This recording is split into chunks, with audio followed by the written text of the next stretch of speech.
हमारे साथ विष्णु शंकर जैन है। विष्णु जी, चूंकि इस मामले में आप 2 बार कोर्ट कमिश्नर के सर्वे में खुद शामिल रहे हैं, अब चूंकि सुप्रीम कोर्ट ने कह दिया कि हम कोर्ट की मेरिट पर कोई टिप्पणी नहीं कर रहे हैं, तो क्या मुस्लिम पक्ष को इस मामले में कोई राहत मिली है या फिर कोर्ट कमिश्नर की जो रिपोर्ट है वो जमा हो जाएगी? देखिए, मुझे तो कोई राहत नहीं दिखती है, पर अगर उनको राहत दिखती है तो उनको बेस्ट ऑफ लक है। सबसे पहली बात है, कोर्ट ने क्या कहा है? सुप्रीम कोर्ट ने कहा है कि आप इस ऑर्डर को हाई कोर्ट में चैलेंज करिए, यहाँ पे डायरेक्टली एंटरटेन नहीं हो सकता है। 19 नवंबर के ऑर्डर सही है कि गलत है, इसके मेरिट्स पे हम कोई कमेंट नहीं कर रहे हैं। अगर आप हाई कोर्ट में याचिका दायर करते हैं तो 3 दिन के अंदर लिस्ट हो, कोई दिक्कत नहीं है। एडवोकेट कमिश्नर की जो रिपोर्ट है वो आप सील कवर में फाइल करिए। तो इसमें क्या, मुझे क्या, आपको अगर उनको राहत लग रही है तो बेस्ट ऑफ लक है, मैं यही बात कह रहा हूँ। इस मामले में जो मुस्लिम पक्ष के वकील थे हुजैफा अहमदी साहब, उन्होंने ये बात कहना शुरू कर दी कि ऐसे देश भर में बड़े मुकदमे आ रहे हैं, तो उस पर चीफ जस्टिस ने क्या कहा? उन्होंने कहा कि देखिए, ये सब बातें अभी आप नहीं कर सकते हैं, वो जब बाकी केसेस सुने जाएंगे तो आप उसमें बोलिएगा।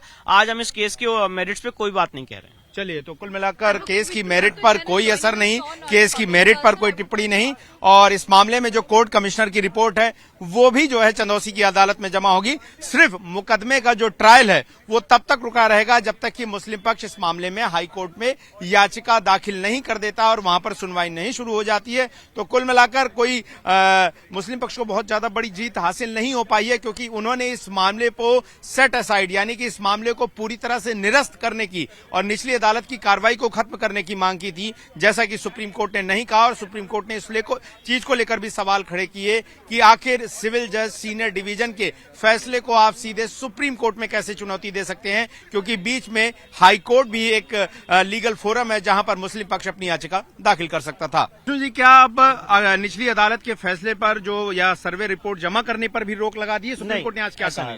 आज माननीय सुप्रीम कोर्ट के सामने याचिका दायर की गई थी।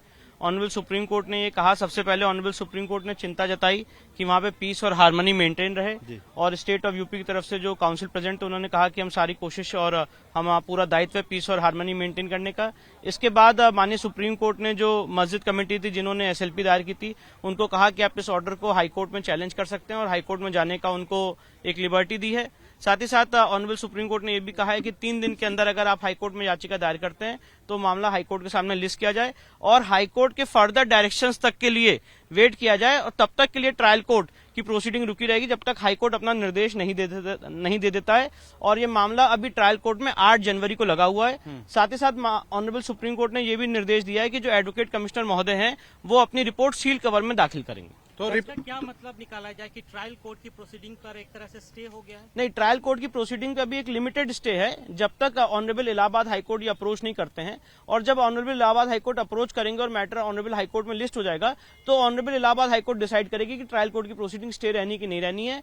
पर साथ ही साथ जो एडवोकेट कमीशन है उसको रिपोर्ट दाखिल करने से नहीं रोका गया है, वो अपनी रिपोर्ट दाखिल करेंगे और सील कवर में दाखिल करने की बात कही गई है। In English if you can explain. Sir, तो ये माना जाए कि जो मुस्लिम पक्ष जो याचिका में का हवाला देकर के उच्चतम न्यायालय आया था, तो जो फौरी राहत की मांग कर रहा था वो फौरी राहत मुस्लिम पक्ष को मिल गई है? देखिए, उन्होंने जो मांग की थी, उन्होंने तो इस ऑर्डर को पूरी सेटिसाइड करने की मांग की थी। 19 नवंबर 2024 के ऑर्डर को सेटिसाइड करने की मांग की थी, तो सुप्रीम कोर्ट ने उसको भी एंटरटेन नहीं किया। उन्होंने कहा कि आप ये सारी बातें हाई कोर्ट में चैलेंज कर सकते हैं बाय वे ऑफ रिवीजन, या जो भी आपको लिबर्टी लॉ में प्रोवाइडेड है, और हाई कोर्ट फिर डिसाइड करेगा इस मामले में आगे कैसे प्रोसीड करना है। बिल्कुल, देखिए, जो ये मामला जो है all India Muslim personal law board और अलग अलग पक्षकारों द्वारा जो है ये दाखिल किया गया था सुप्रीम कोर्ट में संभल की शाही जामा मस्जिद सर्वे से जुड़ा हुआ।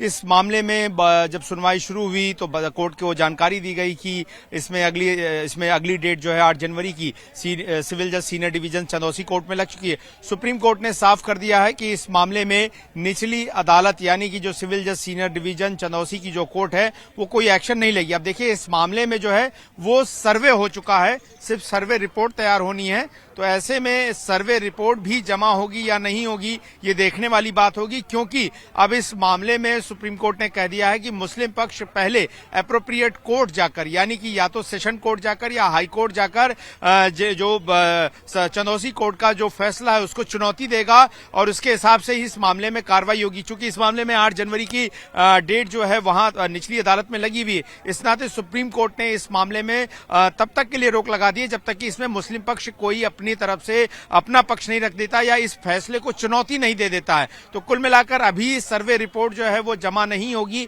अभी तक के आदेश से यही इजाजत मामला समझ में आ रहा है। वही सुप्रीम कोर्ट ने यह भी कहा कि अब कोई भी एक्शन होगा वो हाई कोर्ट की इजाजत से होगा, यानी कि इलाहाबाद हाई कोर्ट जो है इस मामले में जो है वो अप्रोप्रिएट अथॉरिटी होगी, अप्रोप्रिएट लीगल अथॉरिटी होगी।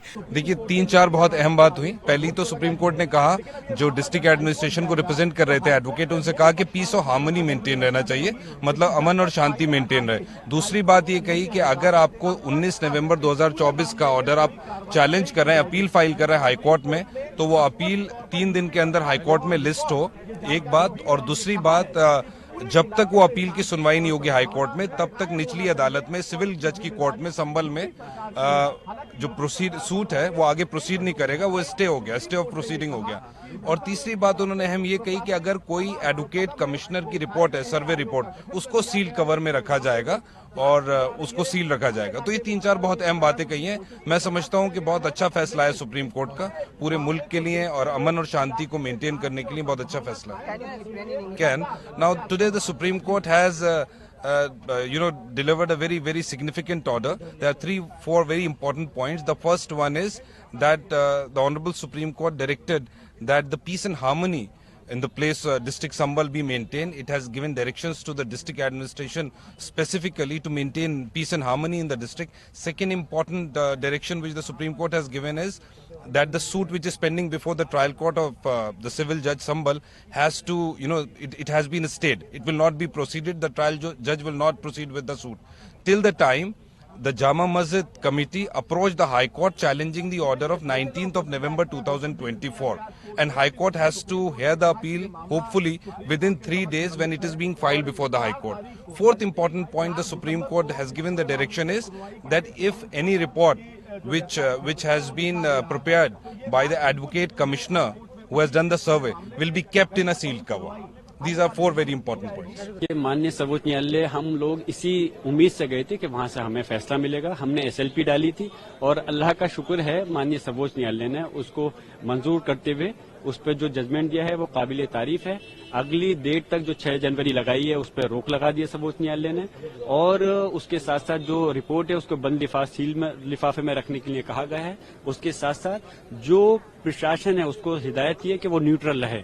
और अभी हम आगे भी सुप्रीम कोर्ट में एक याचिका और डालेंगे और उसमें हम मांग करेंगे कि उसकी जांच जो है माननीय सर्वोच्च न्यायालय के सिटिंग जज के द्वारा की जानी चाहिए। जो एक SIT भी बनी है 3 उससे हम सहमत नहीं है। हम चाहते हैं कि माननीय सर्वोच्च न्यायालय के सिटिंग जज की बेंच, सिटिंग जज के लोग करें इस आयोग का गठन जो हो, उसमें वो लोग होने चाहिए, तभी हक और इंसाफ मिलेगा। और अधिकारियों से जो अधिकारी हैं वहाँ पर अभी भी वही हैं। यकीनन जो अधिकारी हैं जिनको हम आरोपी मानते हैं, जिनकी वजह से सब हुआ है, तो इसलिए उन आरोपी के तहत तो जांच हो ही नहीं सकती। उनके रहते तो और ज्यादा मुश्किलात पैदा हो सकती है। इसलिए हम मांग करते हैं उन अधिकारियों को तुरंत हटाया जाए और निलंबित किया जाए।